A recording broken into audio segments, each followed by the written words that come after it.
Você está no Consciência Hebraica e hoje no Consciência Hebraica é dia especial. É dia de os fundamentos do conhecimento. Nós estamos no primeiro tema dessa série, a iniciação crística, a imersão, o batismo. Nós estamos no 23º episódio desse primeiro tema e hoje é dia 18 de fevereiro do ano de 2003. Aqui você vai ver os temas mais profundos da consciência hebraica. Aqui nos ventos do nosso é consciência hebraica. Você já sabe, consciência hebraica é um movimento que busca o olhar original de Jesus sobre a espiritualidade humana sem a influência greco-romana. Venha ver os temas mais importantes viajando no nosso jato. Nós queremos dar as boas-vindas com os nossos comentários iniciais. Olá, seja bem-vindo, seja bem-vinda. Nós estamos indo para o final dessa série, desse primeiro tema, e estamos completando alguns aspectos a respeito dos dons, do fruto, que é aquilo que o discípulo de Jesus vai desenvolver durante a sua jornada, e em seguida nós vamos ver a simplicidade do Evangelho, o que ele propõe, e a ponto central, né, dessa simplicidade, um dos itens é a celebração da ceia, ou a Santa Ceia, ou a celebração da unidade no corpo místico de Cristo, nosso Mestre. Um símbolo maravilhoso e perfeito. E depois nós vamos terminar o nosso trabalho falando sobre perguntas e respostas. Né? Em todos esses anos que nós falamos com várias pessoas, dando cursos de batismo, tem algumas perguntas que são assim recorrentes. Então eu vou trazer essas perguntas e vou comentar, e aí finalizamos então o nosso trabalho acerca desse tema. Vamos prosseguir? Nós estávamos aqui no caminho para a maturidade, na senda do Espírito do Messias, o Espírito do Senhor Jesus. E aqui, assim, um ponto importante que acho que você já deve ter aprendido aqui em tudo que a gente fala, né, o centro da mensagem do Cristo, de Yeshua HaMashiach, do Messias hebreu, não é textual. Evidentemente, as escrituras são profundíssimas, um dos textos mais belos espirituais da humanidade, mas assim, não é esse o centro da vida do Messias, da sua função no planeta Terra, na vida de Deus para nós, habitantes aqui do planeta. Né? O centro não é um discurso, não é um texto, não é um conjunto de regras para serem seguidas. Isso existe em toda a humanidade, homens iluminados, maravilhosos, como Confúcio, ou Confúcio, Lao Tse, Zaratustra, Siddhartha Gautama, homens que trouxeram códigos de moral, Maomé, Muhammad, e profetas em várias culturas. Mas nenhum deles se coloca como tendo a própria, ou sendo a própria experiência da vida. Então, o que é fundamental no Evangelho de Jesus? É o seu espírito, ou seja, o espírito de um homem que viveu entre nós, que morreu e que, grande novidade, apesar de muitos não compreenderem, é o único que foi gerado novo, como um Elohim, não voltando para trás, sendo novamente um ser humano normal, como é, por exemplo, o caso da ressurreição de Lázaro. Né? Ele morre e depois ressuscita. Não. Jesus não ressuscita, ele dá o próximo passo da evolução humana, tornando-se um Elohim. E agora ele transmite esse DNA para nós podermos chegar à imagem e semelhança de Ave Elohim Adonai, a imagem de Elohim, né? Que é a sua expressão criadora, onde nós podemos chegar. Jesus agora é um Elohim, e nós podemos ser gerados à imagem e semelhança dele. Ele é a imagem e semelhança de Ave, nós a imagem e semelhança de Yeshua. Então, o que é mais importante na mensagem desse homem? Não são as palavras dele, no sentido de um texto escrito. É o espírito dele, é o espírito que ele infunde e transmite dentro de nós. E a ceia é isso, e a maturidade, o caminho para a maturidade é exatamente isso. Observe aqui no texto, no sentido do infinito, a simplicidade e a complexidade que há em Cristo. Hebreus 12, porque devendo já ser mestres pelo tempo, ainda necessitais de que vos torne a ensinar quais sejam os primeiros rudimentos da palavra de Deus. E vos haveis feito tais que necessitais de leite e não de sólido mantimento. Olha, como dissemos, né, o Evangelho tem uma simplicidade maravilhosa, porque ele é a ação do infinito na formação de um planeta, no estabelecimento da vida humana na Terra, na separação de um povo, na formação de um Messias para toda a humanidade. E esse é Yeshua HaMashiach, aquele que dá o material genético para todos poderem chegar à imagem e semelhança de Deus.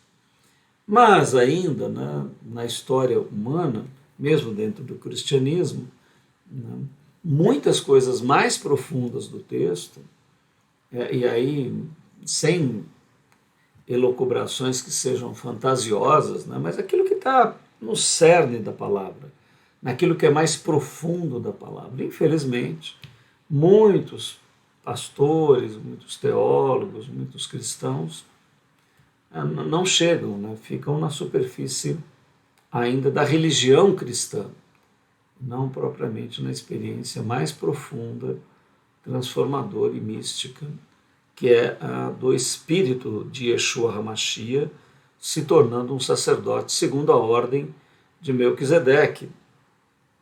Então muitos ainda permanecem na superfície. Então você está animado, né, para se batizar? Eu espero que sim, que você tenha entregado a vida para o Messias, agora vai passar pelas águas, né? Vai cear com a tua comunidade, numa alegria tão gostosa, tão primaveril, tão boa, né?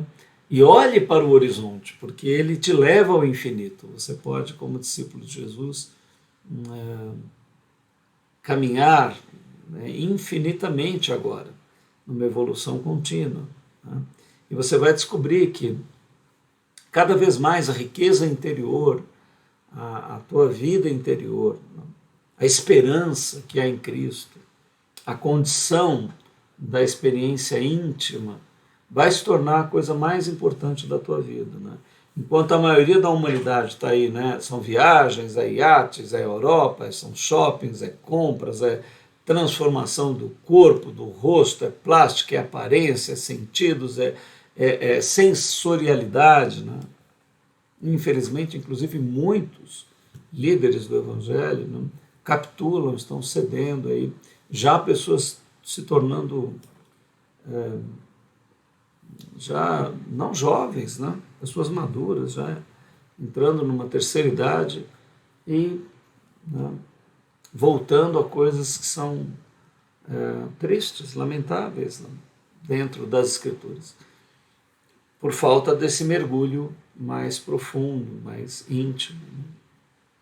Então venha porque tem substância, tem meu pessoal diz, né? Substância, ou seja, há uma substância profunda no Evangelho para você mergulhar, e isso vai te dar força para enfrentar todos os revés, as dificuldades, as decepções, os problemas que fazem parte dessa vida horizontal. Mas nesse mergulho cósmico profundo, na viagem ao infinito junto com o Messias, você vai passar por isso de uma maneira maravilhosa, compreendendo cada vez mais riqueza dentro de você, no teu interior, como algo profundo, maravilhoso. E é o que está sendo dito aqui, olha, necessitais de leite, né? Não avançaram, né?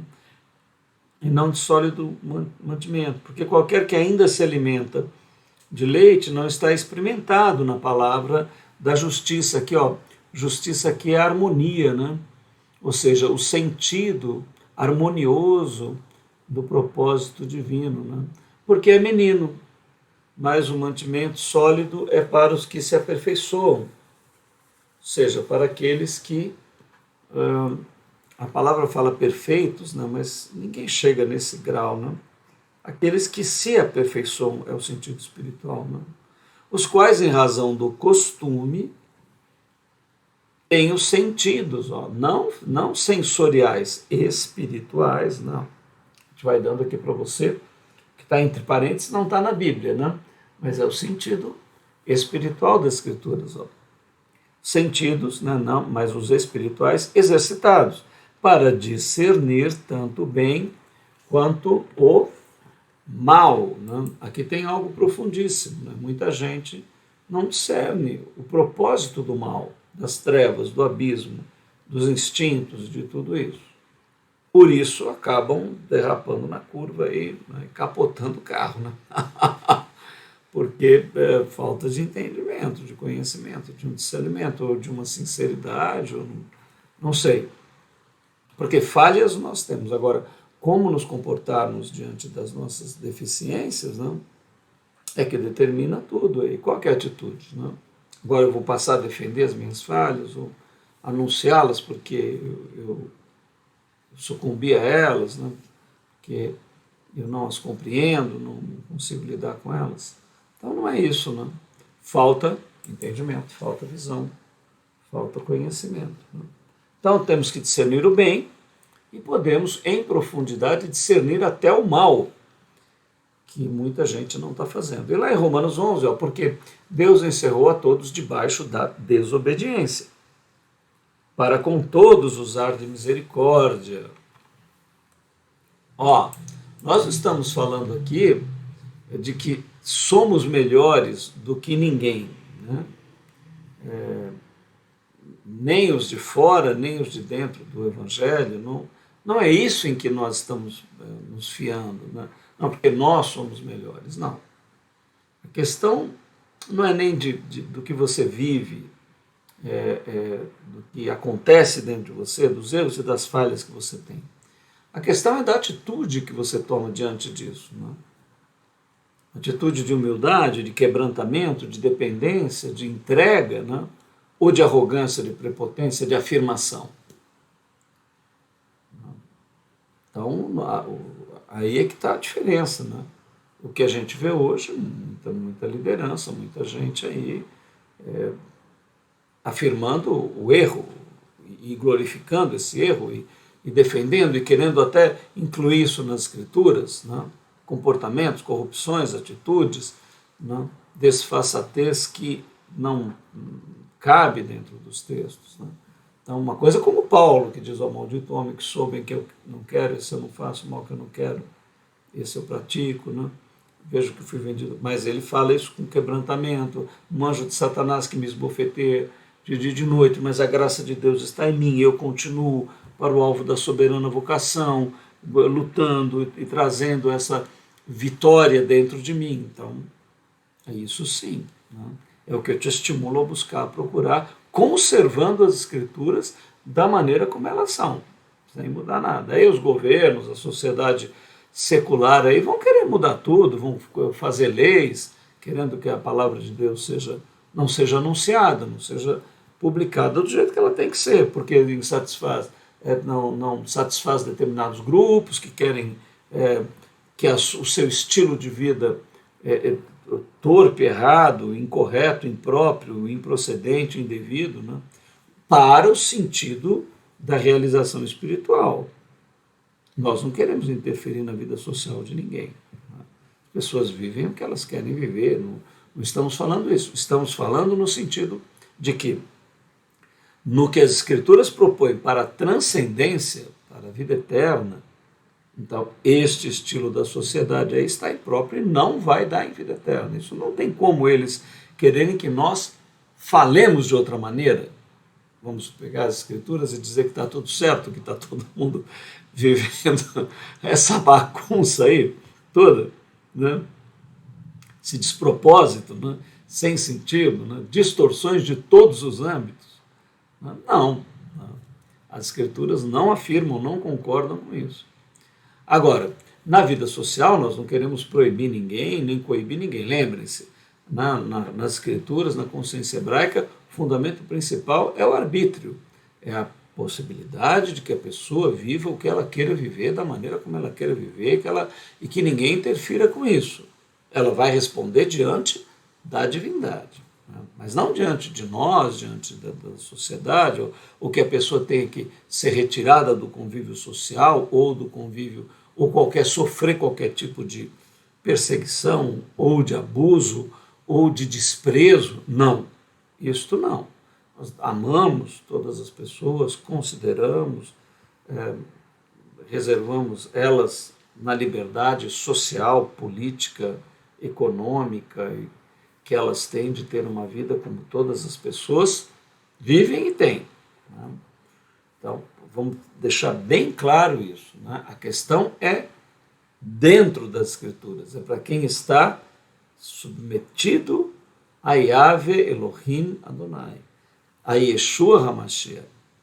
Para nós, de dentro, é que isto é fundamento de vida. Para os de fora, não. Cada uma sociedade vive o que ela quer. O que não pode acontecer também é a sociedade nos proibir de internamente, entre aqueles que são da fé, nós anunciarmos aquilo que seja. Ou, mesmo aos de fora, anunciarmos a proposta de uma vida íntegra, de uma vida digna, dignamente humana. Uma vida que reflita a dignidade humana no sentido espiritual das Escrituras, não social. A pessoa pode habitar na sociedade dignamente como qualquer coisa que ela for, dentro do Código Civil aí que as sociedades estabelecem. Se a pessoa for um assassino, for um pedófilo, for um estuprador, for um corrupto, for um estelionatário, for um ladrão, ela vai ter que encarar a sociedade naquilo que a sociedade coloca. Então, eu espero que você que está aqui vendo as Escrituras não confunda esses dois âmbitos. Nós falamos de tudo que falamos da ética é para os discípulos de Jesus, aqueles que estão submetidos às Escrituras. Ao de fora, nós podemos fazer o convite. Olha, se você quiser uma ética além da social, dentro do parâmetro das Escrituras, eis-nos aqui para anunciar isso para você, para que você possa viver isso. Agora, para a sociedade, eles vivem do modo que quer, nós não temos nada contra nem a favor, muito pelo contrário. A divindade deu às sociedades arbítrio e a cada ser humano a condição de viver do jeito que queira. E é isso que nós compreendemos. E o texto aqui coloca isso. Todos foram encerrados em desobediência. Nós também, Até aqui não escapa ninguém. Sociedade civil, todo mundo aí. Sociedade secular, sem espiritualidade, todos. E todos podem receber a misericórdia, se quiserem a misericórdia. E aí Paulo, então, exclama: ó profundidade das riquezas, tanto da sabedoria como do conhecimento. Duas coisas que você deve buscar: sabedoria e conhecimento. A sabedoria mais no sentido de vivência e conhecimento no sentido de entendimento. De Deus, quão insondáveis são os seus juízos. Nós não temos compreensão total, nunca teremos. Quão inescrutáveis são os seus caminhos, mas podemos crescer em entendimento. Porque quem compreendeu a mente do Senhor, ou quem foi seu conselheiro, ou quem lhe deu primeiro a ele para que seja recompensado? Então tem alguém que possa impor a Deus alguma regra ou alguma coisa? Não. Porque dele, por ele, para ele são todas as coisas. Glória, pois, a ele eternamente. Amém. Isso é conhecer o bem e o mal, Porque dele, por ele, para ele são todas as coisas. São todas, não só as coisas boas. Ele é o produtor de tudo. E ele assume a responsabilidade de tudo.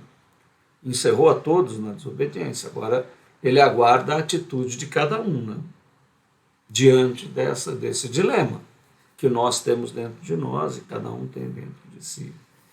Então, este é um panorama bem profundo das Escrituras. É simples e muito complexo também ao mesmo tempo. Caminho para a maturidade na senda do Espírito do Senhor Jesus, no sentido do infinito, a simplicidade e a complexidade em Cristo. Qual é a nossa sincera recomendação para você que está dando esse passo, né? O que sinceramente, o que de coração a gente pode compartilhar, né? Eu já tenho quase 60, comecei lá com 18, 20 anos, 42 anos, 48 anos, né? 18, se for considerar isso, 40, 20, 42 anos nesse trabalho, nessa busca, né? 42 anos. Convivendo com pessoas, vendo a realidade humana, sofrendo todo esse processo, né? Dentro de mim, fora de mim, acompanhando pessoas. Então, sinceramente, o que nós desejamos, o que podemos desejar a você, indicar a você, né? Perceba aqui. 3 atos proféticos. A entrega, se você não fez uma entrega a Cristo, entregue-se numa reunião, para um discípulo de Jesus. Depois se batize, né? Um ritual maravilhoso, lindo, você vai sentir fazendo parte de algo profundo, grande, né? Depois celebre a ceia, celebração da unidade. Por quê? Porque ela é uma profecia temporal, você vai compreendê-la ainda nesse estudo. Então, 3 atos, né? Pertencer a um corpo local, participar o quanto possível, comprometer-se, né? Então, assim, esses 3 atos normalmente já são propiciados num pequeno grupo, né? Não precisa ser uma igreja estabelecida com CNPJ, com razão social, mas pessoas reunidas em nome de Jesus, né? Então, se agrupe com essa pessoa que te levou a Cristo, né? Ou procure um grupo, ou procure uma igreja, ou veja se Deus te encaminha para um grupo. E ali, não fique no banco, não fique de fora. Entre, conheça as pessoas e se entregue ao trabalho, né? Participe. O que mais me ajudou nesses 42 anos, né, que foram de desenvolvimento, foi participar, fazer parte, né? Assumir responsabilidade. Então, isso eu recomendo a você que faça algum tipo de trabalho. Sempre é necessário trabalho. Pode procurar aí no grupo que você vai ver. Terceiro passo é a santificação no Espírito Santo do Senhor Jesus, né? Ir vivenciando a ética crística. Claro que assim, nós não fundamentamos em regras e comportamentos, né? Mas, ao mesmo tempo que você estiver livremente, gostosamente, experimentando Jesus como um Espírito Santo na tua vida, ele vai te encaminhar naturalmente a querer coisas crísticas, boas, favoráveis, né? Mas vai sumir completamente o mal dentro de mim? Não. Algumas coisas somem imediatamente, outras a curto prazo, outras a médio, outras a longo e outras não vão ser tiradas de você. Você vai sofrê-las até o fim, mas afirme Cristo em todas elas. Não saia da tua posição, né? Busque a santificação, busque a pureza, busque a integridade, busque a dignidade que há em Cristo, que há nas Escrituras. Se aproxime daquele proceder, daquele campo de atitude mais correto. Coisas que estão defeituosas, ruins, vá arrumando, vá trabalhando, vá melhorando, vá ajustando. Se alguém apontar, se entristeça e confesse, não, eu sei que ainda tenho esse problema, aquele, não é isso que eu defendo, mas eu ainda tenho dificuldade. Confesse, mas eu sei que Jesus me ama apesar disso, porque eu não vou consertar tudo até o fim, mas a minha atitude é essa. Então busque o amor, a alegria, a simplicidade, a pureza, a santificação, a comunhão, a integridade, a dignidade, né? Naturalmente, sem força religiosa. Busque por prazer, por alegria, por convivência, por andar com pessoas que têm essa atitude. Esse é o processo, né, que acontece naturalmente se você estiver num lugar saudável, você vai vivenciar isso. Atendimento aos pobres e necessitados, o exercício da misericórdia, né? Olha, normalmente um grupo de discípulos deve ter algum trabalho social. Na maioria das vezes tem. Nós somos um grupo, por exemplo, pequeno de pessoas, né, relativamente pequenininho, temos aí 40, 50 pessoas ativas, talvez umas 20, 30 que se orbitam em torno do trabalho, mas frequentam muito pouco, né? Então, assim, mas nós temos um pequeno trabalho social, temos um braço onde ofertamos cestas básicas, é bem simples, é uma coisa, atendemos às vezes um hospital, uma campanha que se faz, crianças com câncer, atendemos de alguma maneira, temos essa área, então nós recomendamos isso. Né? A gente já fez entrega de alimentos nas ruas, já fizemos, sempre temos feito algum tipo de movimento em relação a pessoas que têm menos do que nós, que a gente pode fazer algum tipo de ajuda. Vai resolver o problema? Não é esse o objetivo. Não estamos fazendo por elas, estamos fazendo mais por nós mesmos, né? Para exercitarmos a misericórdia, a compaixão. Se a sociedade inteira fizer isso, baseado na qualidade de Cristo, talvez a gente eliminasse aí os problemas mais graves. Então a gente recomenda isso também. Né? Olha, você vê, são 4 recomendações, né? Você vê a simplicidade, né? Por que o Evangelho é lindamente cósmico, né? Ele é muito complexo, se você for ver os nossos estudos aqui, você vai ver que nós fazemos mergulhos no atemporal, no infinito, coisas incríveis. Mas é simples também. Né? A entrega, o batismo, celebração da unidade, a santificação, o auxílio aos pobres, a convivência numa comunidade, eventualmente o jejum, a vigília, a oração, a intercessão, né? a ocupação. Ocupe o seu tempo com Jesus, né? Com coisas que são espirituais.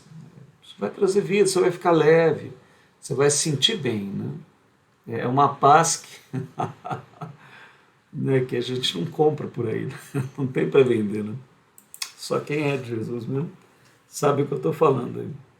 Hebreus 12, olha, segui a paz com todos e a santificação, sem a qual ninguém verá, mas aqui não é ver não, porque verá vai ver, né? Ninguém será do Senhor, né? Sem a santificação, ninguém será do Senhor. Ó, oração, jejum, vigília, intercessão, visitas, né, aos doentes, aos pobres, né? O anúncio natural da fé, isso é santificação, né? Se você é um discípulo de Jesus e isso não tem nada a ver com a tua vida, alguma coisa aí não está bem. Você ainda está precisando, né, aos pouquinhos ir vivenciando isso. Porque é o Evangelho, essa é a esperança. Né? E as 2 colunas do Templo de Salomão, que são Jaquim e Jabe, né, se você for ver lá no Antigo Testamento, o templo representa Jesus, tinha 2 colunas principais que estão lá em 2 Pedro 3. Antes crescei na graça e no conhecimento de nosso Senhor e Salvador Jesus, o Cristo. A Ele seja a glória, assim agora como no dia da eternidade. Né? Crescer na graça é santificação. No conhecimento é no estudo, na visão das Escrituras. Sempre vai ter em algum grupo alguém que tem o dom da ciência, o dom da sabedoria, o dom da palavra, de extrair um conhecimento mais profundo. Alguém que saiba mais do que você, porque por dom do Espírito Santo. Fique ao lado dessa pessoa, estude com ela, mergulhe. Né? Não faça da leitura das Escrituras uma coisa assim ocasional. Estude a palavra de Deus. Né? Cresça na graça e no conhecimento.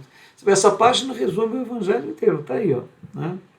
Simplicidade maravilhosa do Cristo, cósmica, aqui resumida. Leitura e estudo das Escrituras, do Gênesis a Apocalipse. Uma grande viagem que você, inclusive, pode fazer conosco aqui. Ok? Então, olha, numa página a gente encerra aquilo que é mais simples do Evangelho. E agora temos aí o início do nosso próximo tema, a Páscoa Crística. Ó, você vê que nós escrevemos aqui com propósito. A Páscoa era do Antigo Testamento, né? Mas agora não é mais o Cordeiro, né? É a Páscoa do Cristo. E isto é a celebração máxima da unidade que nós vamos encontrar. E aqui você tem, olha, as cenas da cruz, refletida no sangue, que é o vinho, né? E o pão, que é o corpo, aqui o trigo, aqui você vê o nosso mestre ó, levantando os elementos. Isso é maravilhoso, né? Você deve celebrar a unidade. Então vamos começar vendo a Páscoa, celebração da unidade. A Páscoa hebraica estabelecida no rito hebraico é iniciada. Textos dos 4 evangelhos harmonizados. Então nós misturamos aqui os 4 evangelhos para compor a cena da ceia, né?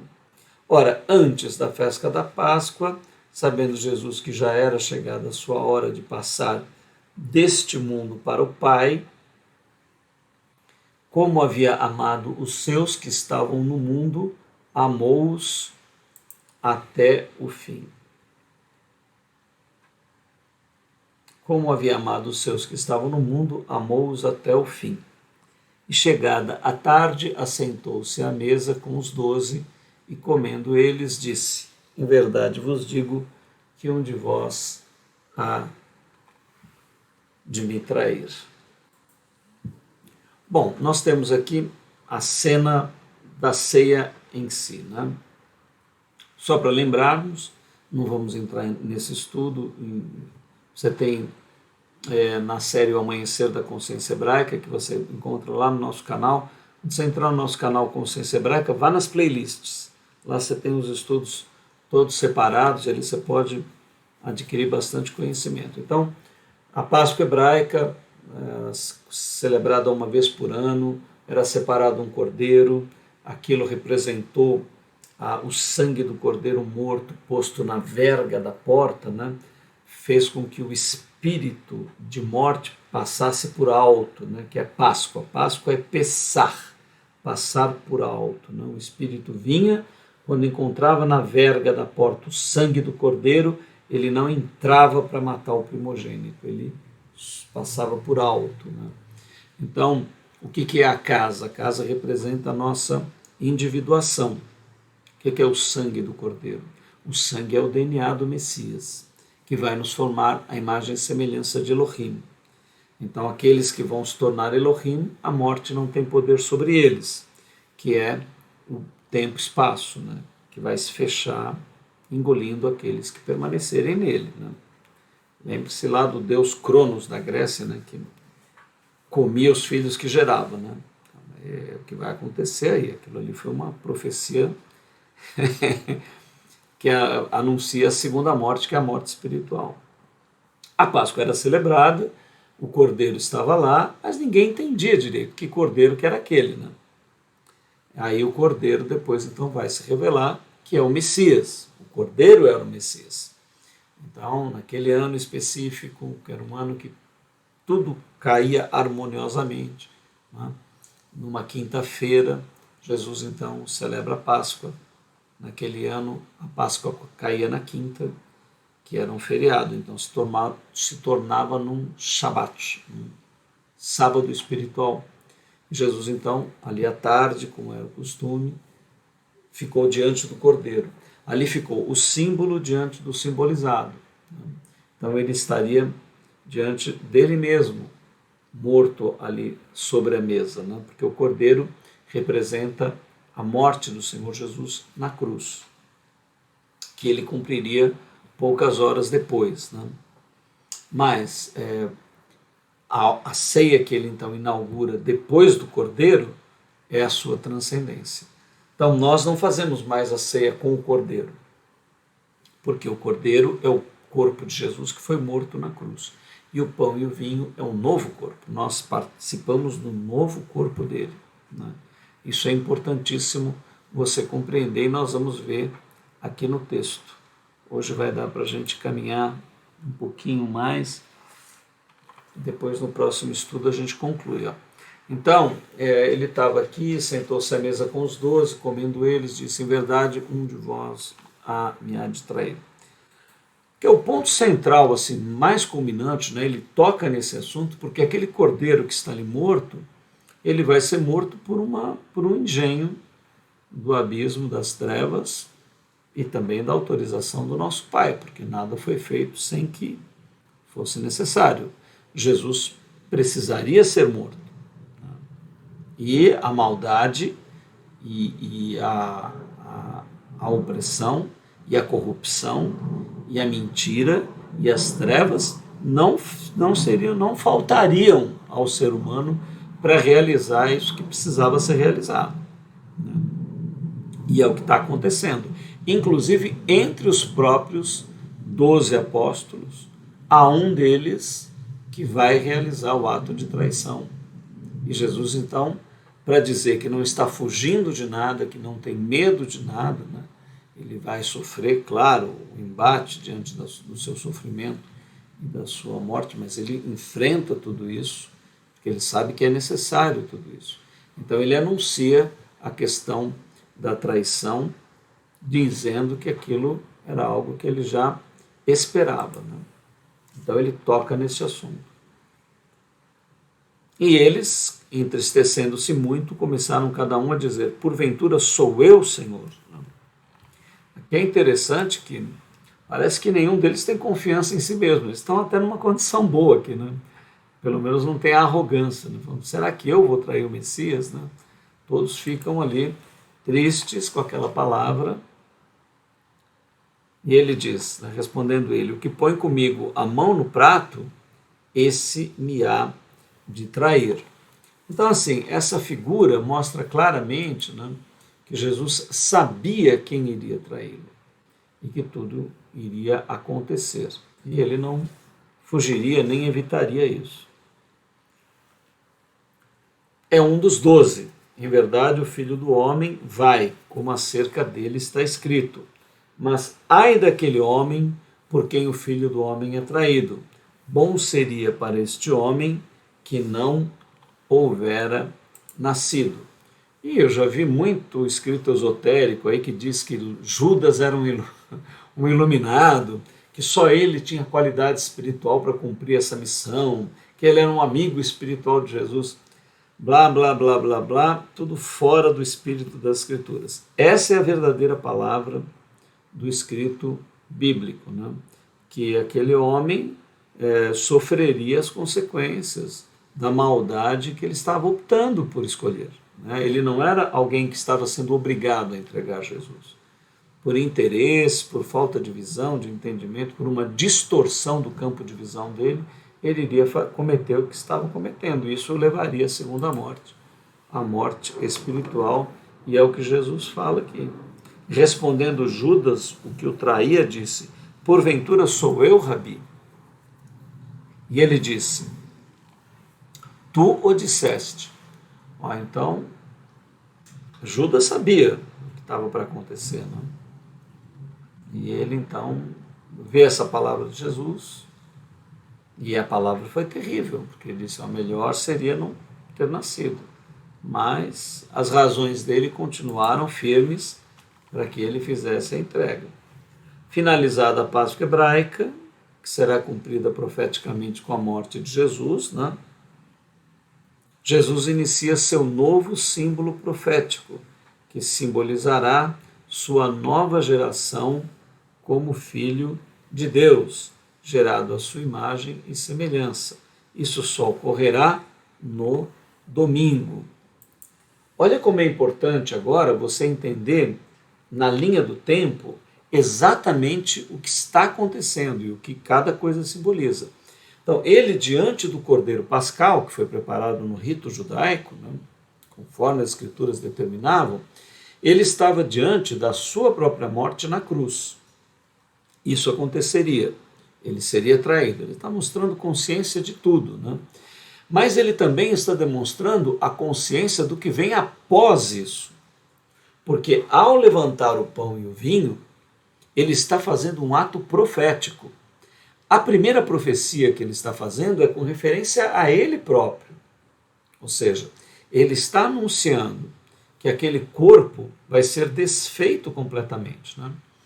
Um dos pontos fundamentais do rito mosaico é que o cordeiro não podia sobrar. Olha que interessante como tudo é perfeitamente harmonizado, né? O cordeiro ele tinha que ser separado por um grupo de pessoas que desse para todos comerem, e se por acaso sobrasse, não era para sobrar nada, era para ser totalmente absorvido e o cordeiro inteiro ser desaparecido, ser consumido.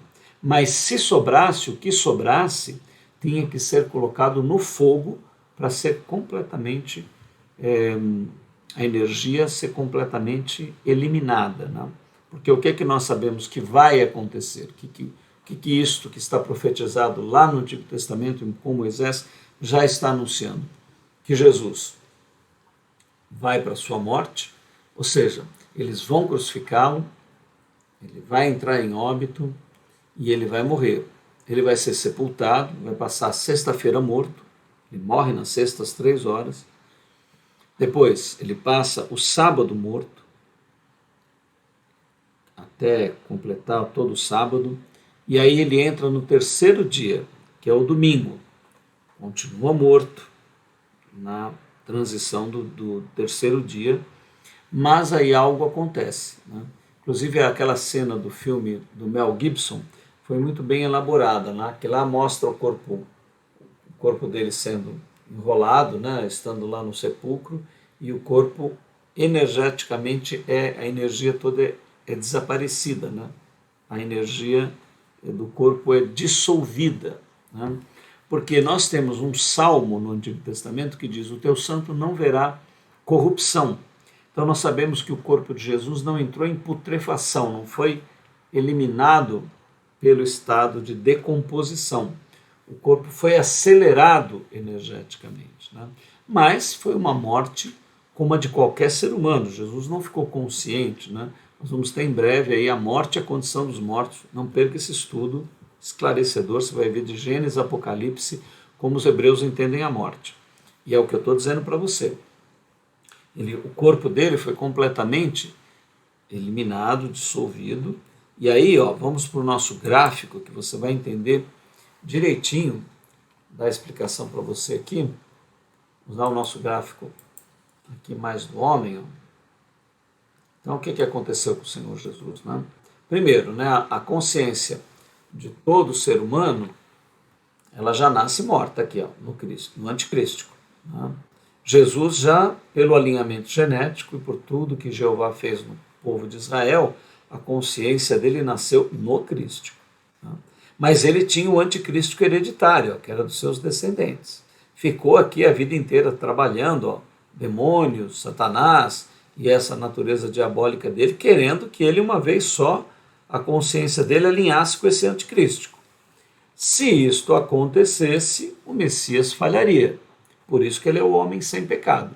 Ele tinha na sua natureza, a natureza pecaminosa da humanidade, dos seus antepassados, mas a consciência dele nunca concordou com essa natureza. Então ele é o homem sem pecado, ele nunca pecou. Mas essa natureza precisava ser retirada dele, ele era um ser humano. Senão ele não teria arbítrio, né? Se nós considerássemos que Jesus só teria esta natureza, ele não seria um ser humano. Porque a característica do ser humano é a questão do arbítrio. E o arbítrio só pode existir entre luz e trevas, né? Entre crístico e anticrístico. Jesus nasce na Virgem, essa natureza é simbolizada no Apocalipse como a prostituta embriagada em cima da besta, todos nós somos filhos dela, mas Jesus é filho da Virgem, nasceu e permaneceu na Virgem até a sua morte. Só que ele morre, o corpo dele fica morto, aí é desmaterializado, Deus retira essa natureza anticrística. Aliás, na minha morte, na tua morte, na morte de todos os seres humanos, quando nós formos gerados, ou nós seremos gerados cristicamente ou anticristicamente. E o que separa isso? A nossa morte. E a nossa nova geração, lá no dia da ressurreição dos mortos, a gente usa a palavra ressurreição, porque é bem conhecido, mas lá não é ré, não vai ser para trás, né? Também nós não vai ser para trás. Será para adiante, né? Nós passaremos para a condição ômega, né? Espírito vivificante. Nós seremos gerados à imagem e semelhança de Jesus. E essa natureza vai ser retirada. Qual o único instrumento? A foice hebraica, símbolo da morte, né? A foice é o símbolo da morte pelos hebreus. Por quê? Porque ela separa o joio do trigo. É exatamente essa separação que é necessária na morte, né? Então aqui, ó, olhando o nosso gráfico, você vai ver direitinho o que aconteceu. Deus desmaterializa o corpo, retira essa energia e desta qualidade do Messias, ele forma o seu primeiro Elohim. Por isso que também em Apocalipse está escrito que Jesus é o primogênito dos mortos. O primo é primeiro, o gênito é gerado. Lá no primeiro capítulo de Apocalipse, Jesus tem esse título, o primogênito dos mortos. Ora, e Abraão, José, Maria, Davi, Daniel, Moisés, todos mortos. Porque ninguém foi gerado ainda dos mortos.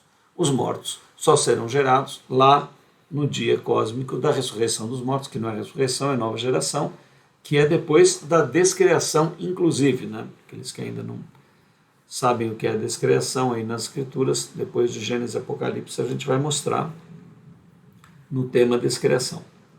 Né?